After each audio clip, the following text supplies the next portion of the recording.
快，他是杀手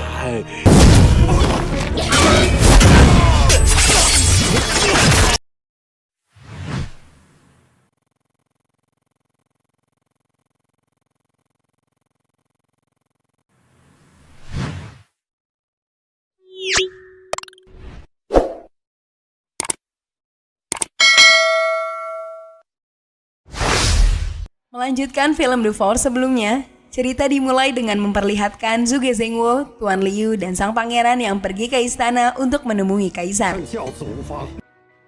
Di sana mereka bertemu dengan sosok Menteri Cai dan juga An Meng yang merupakan ayah dari An Xigeng. Menteri Cai sempat berkata kalau ia senang karena mereka berhasil menghabiskan Xigeng. Walaupun mayatnya tidak pernah ditemukan, tapi semua orang percaya kalau An Xigeng sudah tewas. Beberapa bulan kemudian, Zhenguo terlihat sedang bersama Tuan Liu. Beberapa anggota divisi Ilahiyah dan Departemen 6 juga terlihat berada di sana. Mereka semua terlihat sedang bersantai menikmati suasana damai.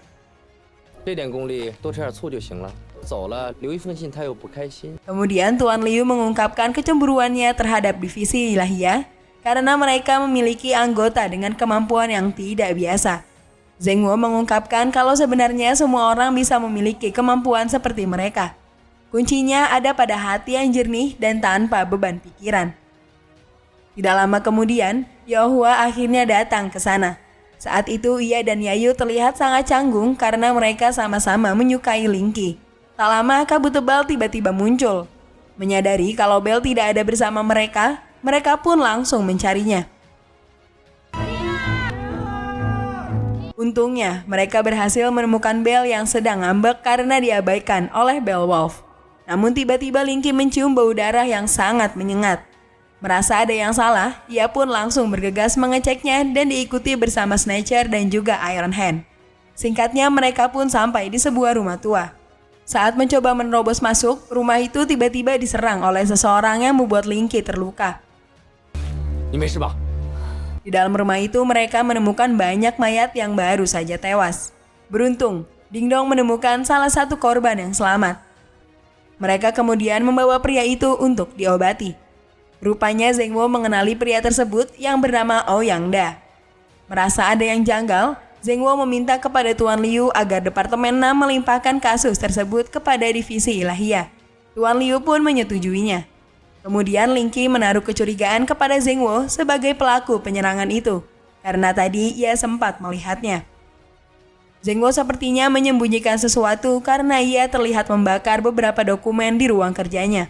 Di Departemen 6, Tuan Liu melakukan rapat dengan anggotanya. Rupanya Tuan Liu tidak berniat melepaskan kasus itu. Ia meminta bawahannya untuk tetap menyelidiki kasus tersebut. Tuan Liu penasaran melihat Zhenguo begitu antusias menangani kasus itu. Ia memerintahkan Jiang Li untuk memimpin penyelidikan dan melakukannya secara diam-diam. Saat sendirian, Tuan Liu yang penasaran dengan perkataan Zhenguo tadi mencoba berlatih pedang menggunakan tenaga dalamnya.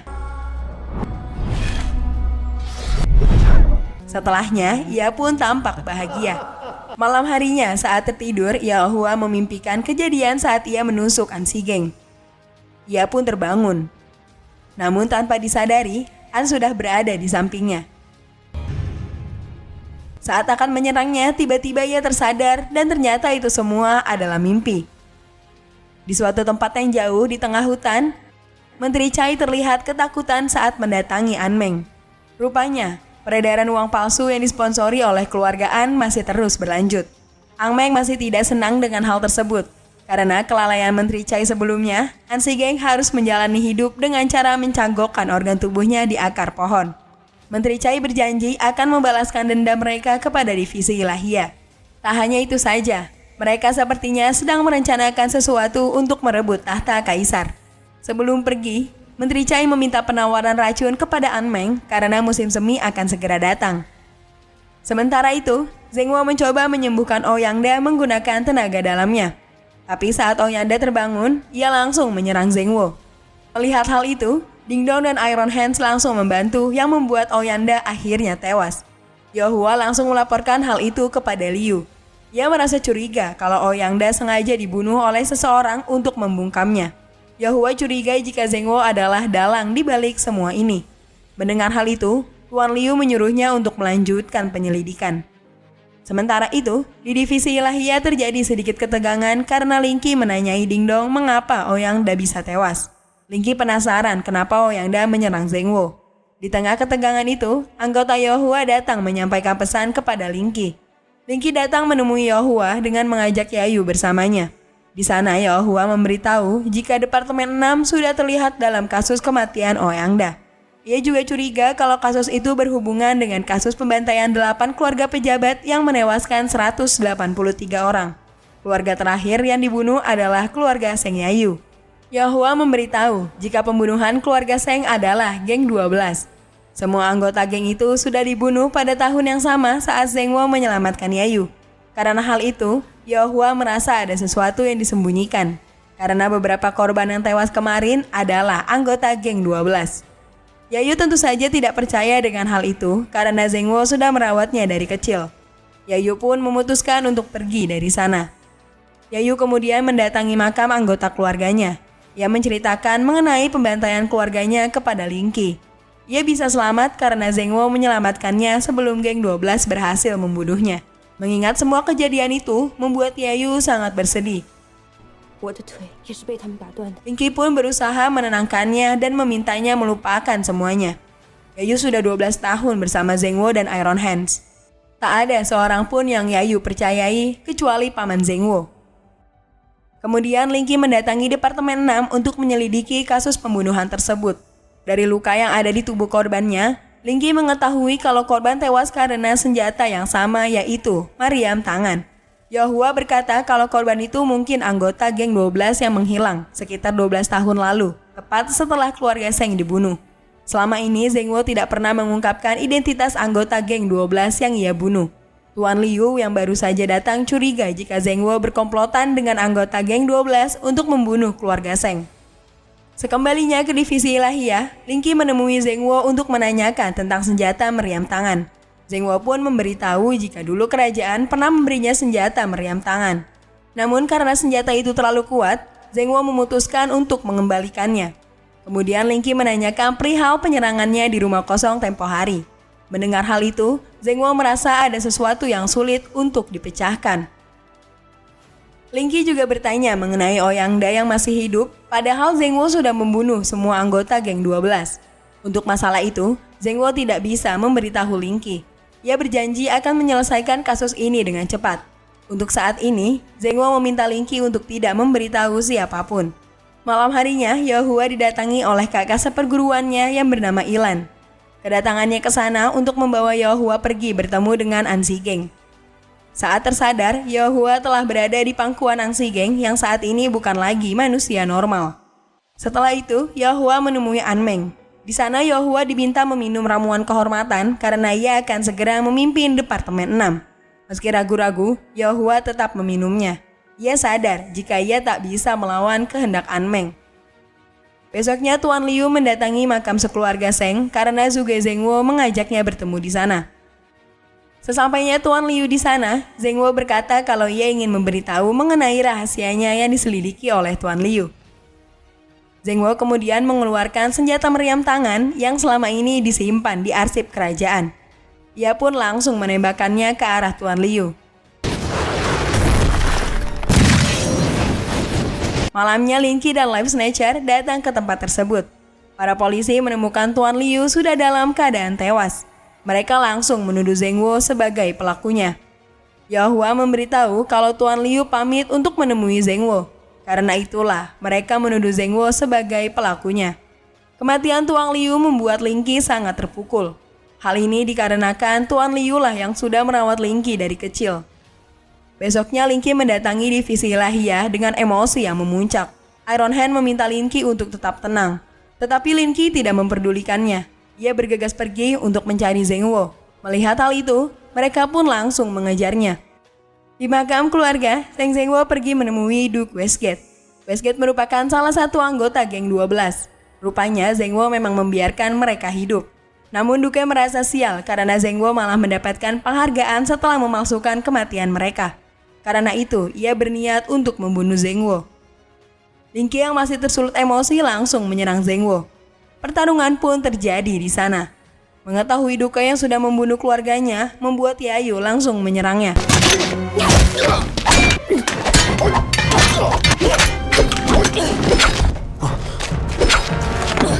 Saat itu divisi Ilahiyah pun terbelah menjadi dua. Yayu bertarung melawan Duke, sedangkan Snatcher dan Linky bekerja sama menyerang Zengwo. Pertarungan di antara mereka pun berlangsung sengit.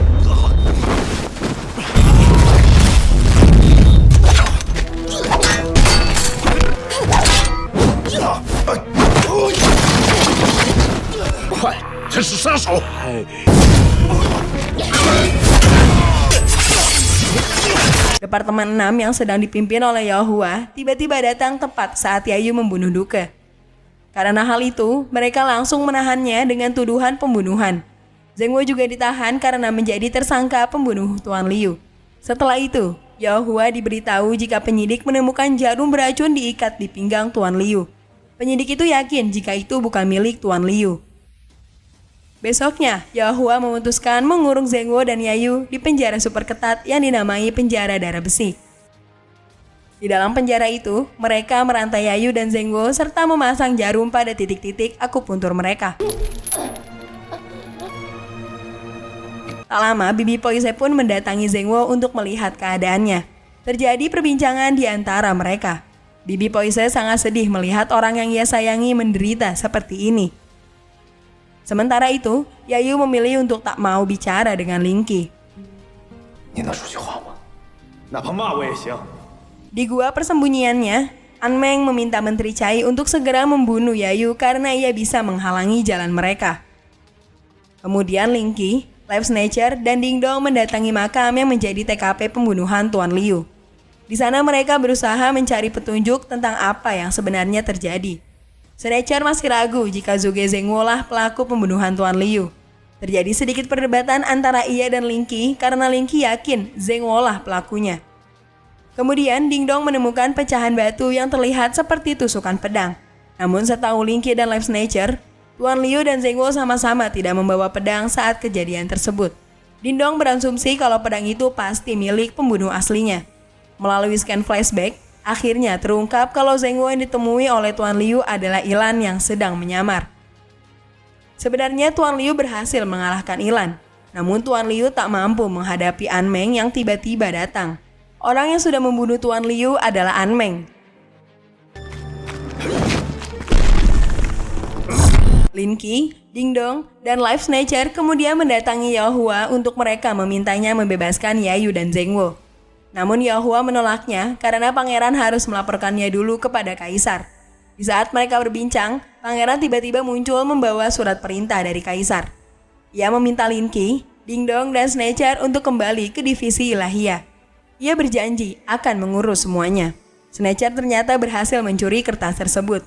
Setelah membacanya, mereka pun terlihat kaget. Ternyata Kaisar memerintahkan pangeran untuk mengeksekusi Yayu dan Zengwo. Pangeran yang sudah berada di sel langsung berniat untuk mengeksekusi Yayu. Sebelum itu terjadi, untungnya Iron Hand datang untuk menyelamatkan Yayu. Rupanya, pangeran itu adalah Ilan yang menyamar karena diperintahkan oleh Menteri Cai. Sementara itu, Iron Hands langsung berusaha membawa Yayu pergi dari sana. Dibantu oleh salah satu anak buah Yahua, mereka pun berusaha melarikan diri. Karena kejadian itu, sauna penjara pun menjadi kacau. Semua prajurit berusaha mencari mereka. Ternyata tak hanya Iron Hand, anggota yang lain juga ikut ke sana untuk membantu melepaskan Yayu dan Zengwo. Life Snatcher dan Ding Dong sempat mendapat kesulitan karena jalan yang mereka lalui tiba-tiba menghilang dan menjadi kawah api.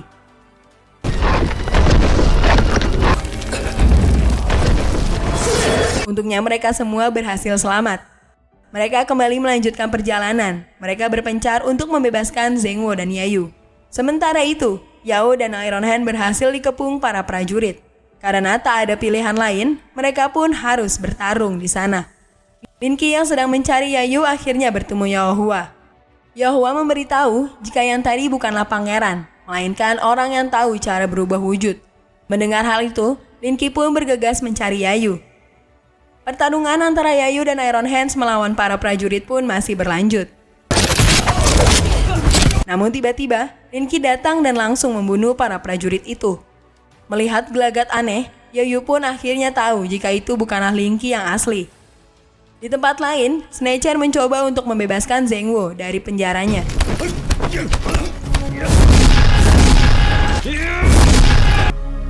Meski telah mengalahkan para prajurit, ia kesulitan untuk membuka penjara itu. Mereka pun berusaha melepaskan jarum di tubuh Zhengwo. Meski mereka bertiga telah bekerja sama dengan kerah, mereka hanya mampu melepaskan satu jarum saja. Meski begitu, berkat usaha mereka, Zhengwo pun bisa menggunakan tenaga dalamnya untuk keluar dari sana. Di saat Iron Hands berhadapan melawan Linki palsu atau Ilan, tiba-tiba Linki yang asli datang ke sana. Semua orang pun terdiam melihat hal itu. Tanpa banyak berkata, Linki pun langsung menyerang Ilan. Pertarungan hebat pun terjadi di antara mereka.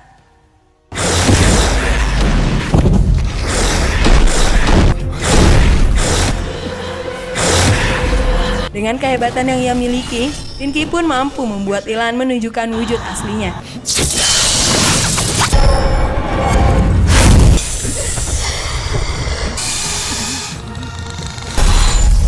Pada akhirnya, Linki pun berhasil mengalahkannya. Berkat kerjasama mereka semua, mereka pun berhasil membebaskan Yayu dan juga Zhengwo. Berkat usaha Big Wolf dan Bell, mereka pun memanfaatkan situasi dan bergegas pergi dari sana. Meski diancam dan dihalangi oleh Yaohua, Yayu tetap akan pergi. Setelah berhasil membuat Yaohua tak berdaya, mereka pun langsung melarikan diri. Setelah kabur dari penjara, Iron Hands kemudian membawa Yayu ke rumah kosong tadi. Ia meminta Yayu untuk mengingat baik-baik tempat itu. Yayu kemudian mencoba kembali mengingat kenangan masa lalunya, di mana terlihat sebuah kenangan pahit Yayu di masa lalu. Semua anggota keluarganya dibantai oleh anggota geng 12. Iron Hand lalu menyebutkan semua nama anggota geng 12 yang sudah menghabisi keluarga Seng. Orang yang terakhir bernama Kong Balang kemudian merubah namanya menjadi Tiesou alias Iron Hands. Mendengar hal itu, benar-benar membuat Yayu merasa hancur karena dari kecil Iron Hands sangat menyayanginya. Tak lama, Zhengwo, Yaohua, dan pangeran akhirnya datang ke sana untuk memberitahu kalau Yayu dan Zhengwo dibebaskan dari tuduhan. Yayu kemudian bertanya, berapa anggota geng 12 yang masih hidup sampai sekarang? Di sini terungkap kalau Zhengwo tidak pernah membunuh satupun dari mereka. Saat hari pembantaian itu, Iron Hand berusaha menghentikan rekannya saat akan membunuh Yayu. Yayu yang kecewa pun berniat membunuh Iron Hand. Hal itu benar-benar membuat Yayu sangat marah karena selama ini mereka sudah membohonginya. Pangeran akhirnya mengungkapkan fakta yang sebenarnya. Pangeran bercerita jika 12 tahun yang lalu, 8 orang menteri jujur melaporkan Menteri Chai yang korupsi. Namun di hari persidangan ke-8, menteri itu tidak berhasil membuktikan tuduhan mereka karena salah satu dari 8 menteri itu sudah berkhianat. Suatu malam, seluruh keluarga 7 orang menteri dibunuh secara sadis, salah satunya adalah keluarga dari Iron Hands. Saat itu hanya tersisa keluarga Sarjana Seng, ayahnya Yayu. Kaisar langsung mengetahui siapa pengkhianat dari 8 menteri tersebut. Kaisar mengirim geng 12 untuk membunuh seluruh anggota keluarganya. Namun akhirnya, Kaisar menyadari itu adalah tindakan yang salah. Ia mengirim Zhengwo untuk menghentikan pembantaian tersebut, tapi sayang, Zhengwo terlambat dan hanya bisa menyelamatkan Yayu. Sejak saat itulah, ia dan Iron Hands merawat Yayu hingga sekarang. Yayu benar-benar merasa hancur. Di satu sisi dia merasa dibohongi, tapi di sisi lain ayahnya adalah seorang pengkhianat. Tapi meski begitu, dia merasa ibu dan adiknya tidak layak mati dengan cara seperti itu. Dia pun memutuskan keluar dari divisi Ilahiyah dan meninggalkan mereka. Saat itu sepertinya anggota divisi Ilahiyah memilih menjalani kehidupan mereka masing-masing. Dan film pun selesai.